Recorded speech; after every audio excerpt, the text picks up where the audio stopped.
malungkot tayong lahat sa nangyari, no?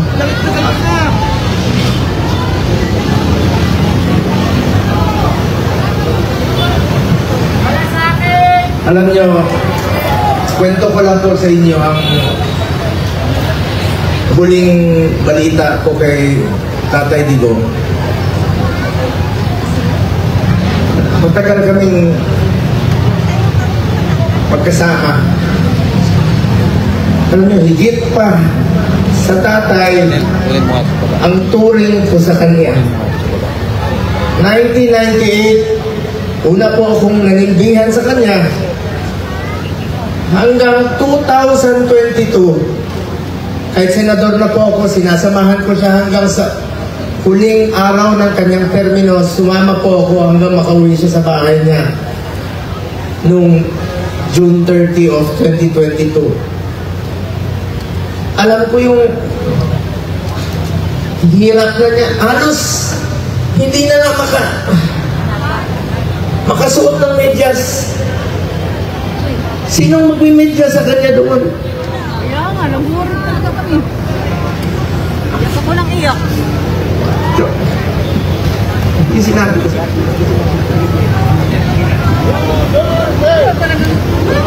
Alam nyo, nakausap ko kaninang madaling araw si Atty. Mijaldea pagkatapos ng hearing nila at saka si Ma'am Hanilet. Kaya siya ganon siya magsalita. Dalawang dahilan, maaaring nag-a-adjust sa oras, at ang pinakamasakit sa lahat, yung sinabi sa akin ni Atty. Mijaldea na hindi binibigay sa kanya yung gamot niya.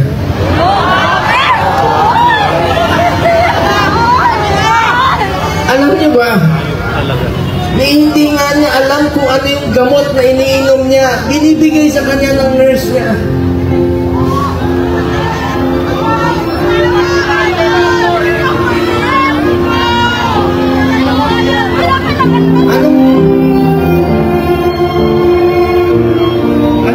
Anong gusto nilang gawin kay Tatay Digong?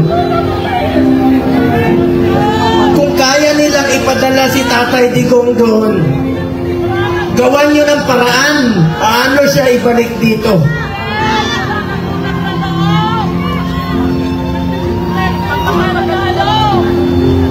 Ang gusto nyo basahin ko yung mga medisina niya.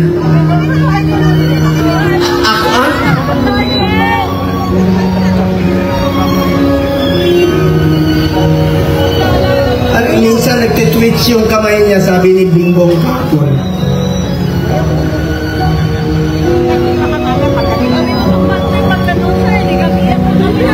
Kaya sa lahat ng mga politiko na nakinabang kayo sa panahon na pinansin kayo ni Tatay Digong, 6 na taon kayong pinansin ni Tatay Digong. Yung iba dyan, pinupuntahan pa namin yung birthday. Makakatulog pa ba kayo? Ha? Tulungan nyo naman si Tatay Digong.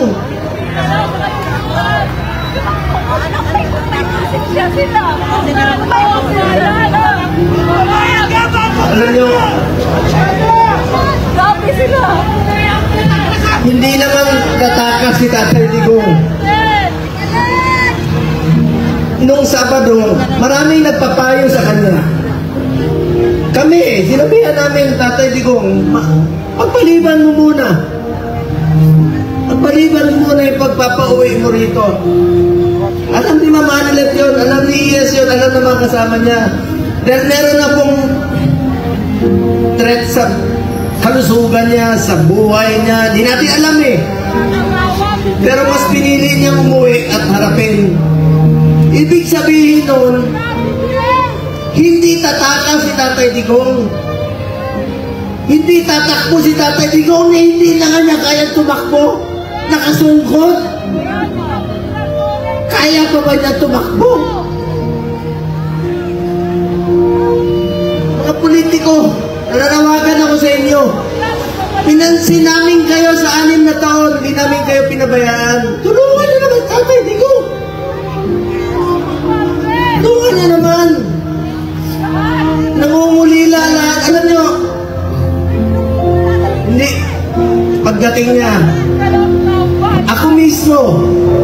meron na akong pass para sunduin kasama ko yung 3 doktor niya.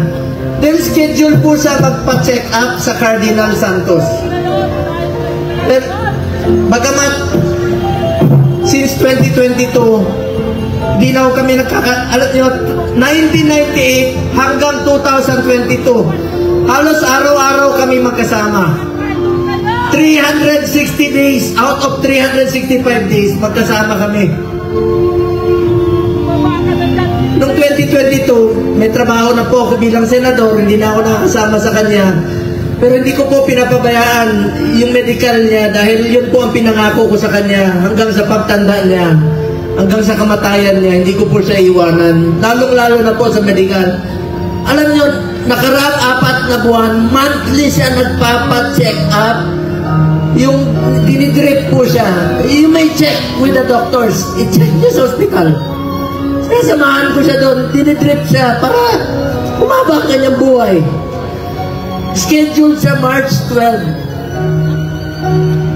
Pero ngayon, pati gamot ipagkakait. Sinong mananagot niyan pag may nangyari kay Tatay Digong?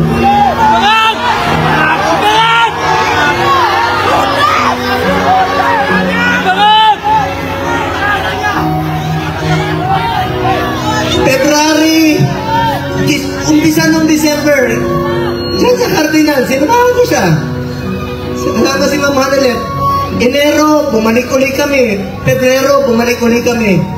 March 12 po siya schedule uli para sa pagpapagamot niya. Pero pinagkait nila. Pati gamot, ayaw ibigay sa kanya. Alam niyo, wala siyang sinelas. Pati sinelas. Pati sinelas niya, wala. Nakapaa. Huli namin mag-uusap, nasa aeroplano siya. Sabi ni Bingo, Atty. Major Dea, nakapaa siya. Buti na lang, may nagsuot ng kanyang suot kahapon. Ang lamig doon. Alam nyo, salamat sa piloto niya, isang co-pilot doon. Binigay niya yung kalo niya kay Tatay Digong dahil alam nila malamig. Binaba siya sa stretcher, mag-isa siya. Hindi alam ni Atty. Major Dea saan siya dinala.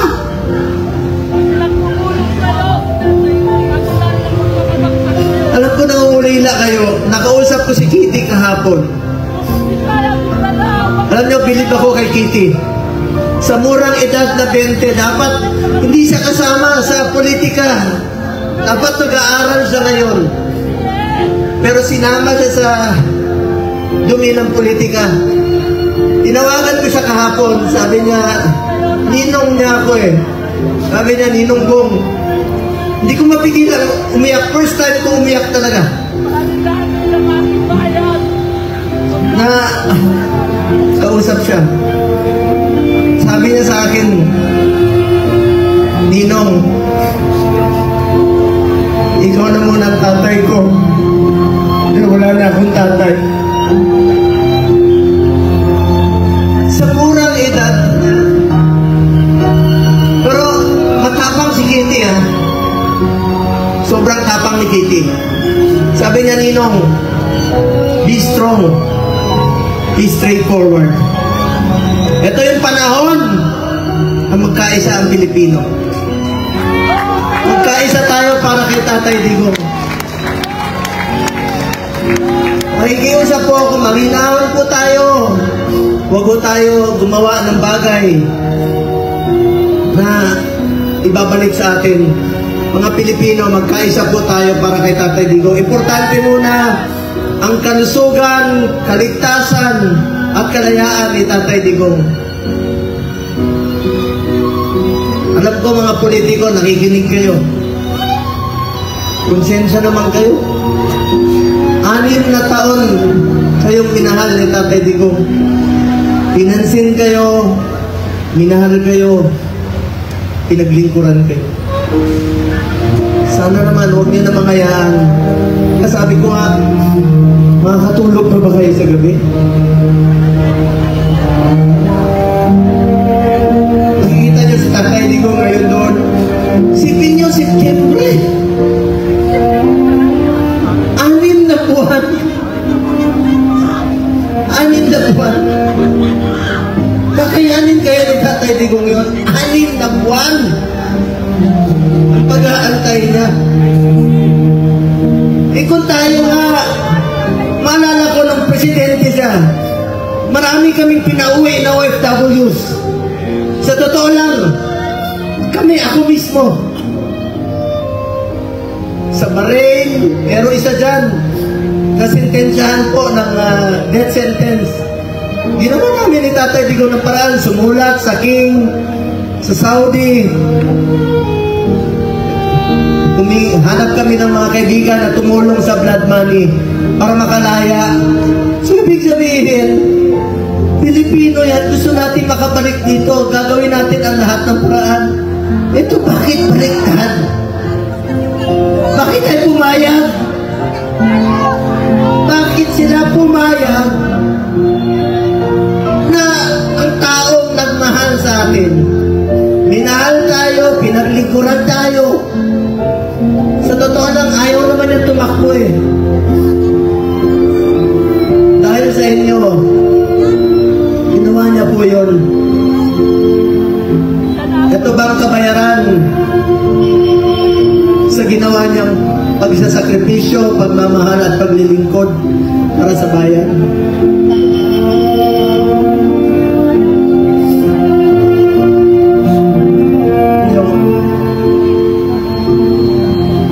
Kababayan ko, tulungan tayo ay balik si Tatay Digong. Alam ko nangungulila kayo. Alam ko maraming Pilipino halos hindi makatulog. Hindi tayo makatulog. Alam nyo, marami ako narinig. Yung iba, kahit hindi natin kasama sa politika, marami nagte-text sa akin, hindi nila matanggap na bakit hinayaan payagan na magkaganon? Ikiusap po ako, alam ko nakikinig naman po kayo. Kung kaya niyong dalahin si Tatay Digong ng ganon kabilis, sana ibalik niyo po dito sa amin. Nangungulila po ang Pilipino.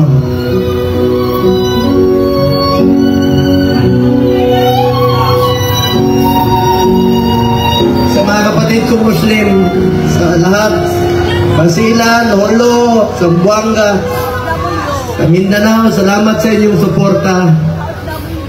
Mga OFW, alam ko wala kayong tulog, salamat sa inyong pagmamahal kay Tatay Digong.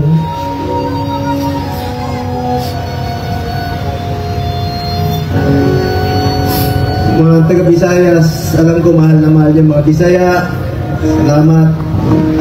Kahit dito sa Luzon, alam ko nanguhuling lahat. Dasal po tayo.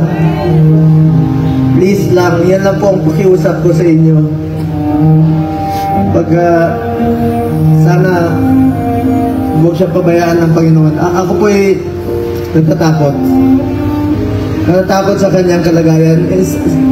Sanay po siya na inaabot sa kanya ang lahat. Damit, pagkain, itong medisina po.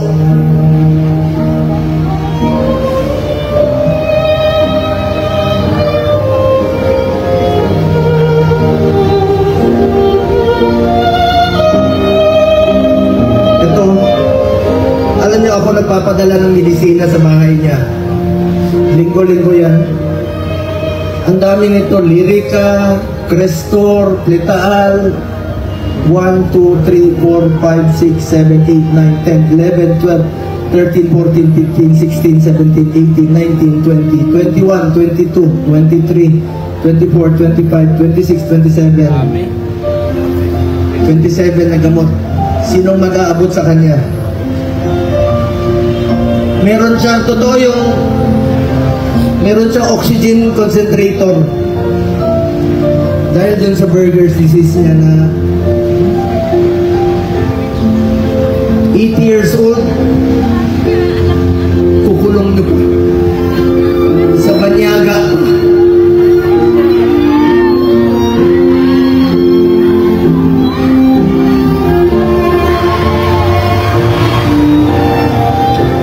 Alam niyo, inahol na ako kayo. Alam ko mahal niya si Tatay Digo. Mahal natin si Tatay Digo. Magkaisa tayo lahat, mga kababayan ko.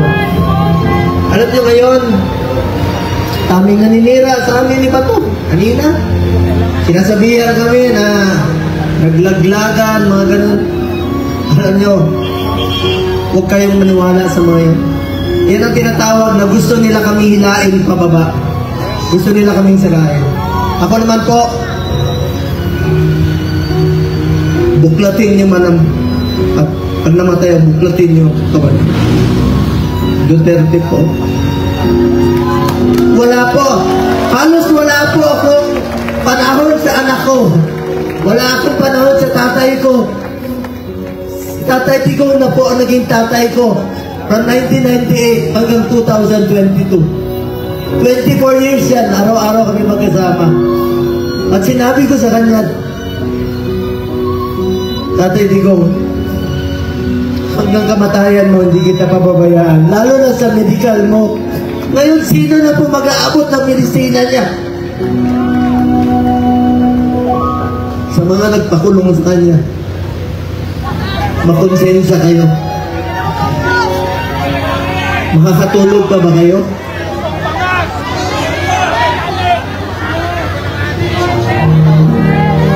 Para nyo kaming kinunan ng Ama.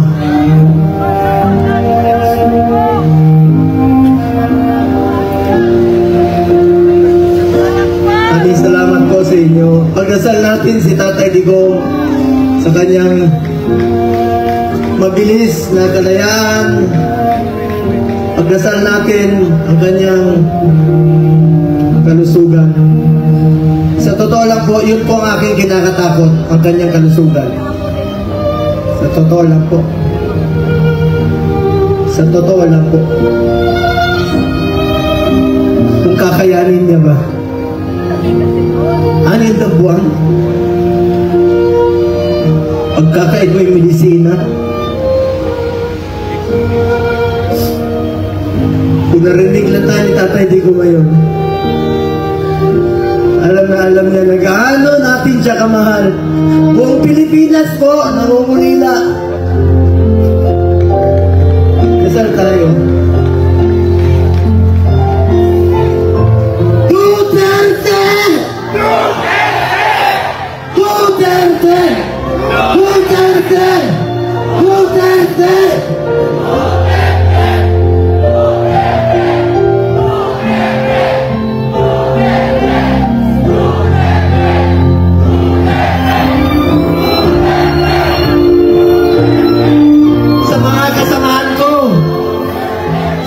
Kasamahan kong kandidato, magkaisa tayo, tulungan natin Tatay Digo.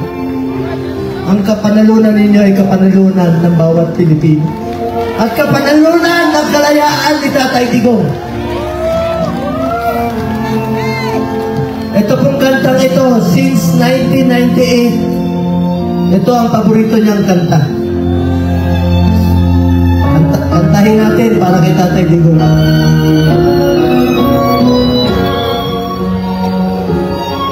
Isa po itong spiritual song na naglalaro.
Magalenggues. Ako, inyong senador. Duterte! Duterte! Duterte! Duterte! Duterte! Mga kababayan ko, ipagdasal rin natin ang ating Vice Presidente na si Inday Sara Duterte sa kanyang kaligtasan. Bring PRD home po. Pagdasal natin si Tatay Digong sa kanyang kaligtasan at kalusugan. Maraming salamat po sa inyo lahat, mga kababayan ko.